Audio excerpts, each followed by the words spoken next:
Hello everyone, কেমন আছো সবাই? তো আজকে আমি তোমাদের সাথে একটা ভর্তার রেসিপি শেয়ার করব। সেটা হচ্ছে মিষ্টি কুমড়ার খোসা ভর্তা। তোমরা আগে খেয়েছো কিনা, যদি খেয়ে থাকো কমেন্টে অবশ্যই জানাবে। তো মিষ্টি কুমড়ার খোসাগুলোকে আমি একটু মোটা মোটা করে কেটে নিয়েছি এবং সাথে 2টা চিংড়ি মাছও অ্যাড করেছি। মিষ্টি কুমড়ার খোসাগুলোকে আমি জাস্ট তেলের মধ্যে হালকা করে ভেজে নেব। হালকা করে না, ভালোই ভাজবো। আর একটু হলুদ দিয়ে ভাজতে হবে। তারপর আমি অনেকগুলো রসুন এবং সাথে কিছু লাল মরিচ দিয়ে দিচ্ছি। যেহেতু আমি অনেক বেশি ঝাল খাই, তোমরা পরিমাণটা বুঝে দিবে।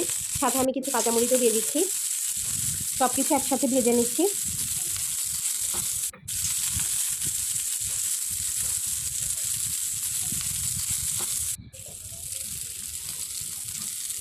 ভাজা অলমোস্ট শেষ হয়ে গিয়েছে। আমি এখন এটাকে শিলপাটায় বেটে নিব। তোমরা কেউ চাইলে এটা ব্লেন্ডারে ব্লেন্ডও করে ফেলতে পারো, কিন্তু আমার শিলপাটায় ভর্তা খেতে অনেক বেশি ভালো লাগে।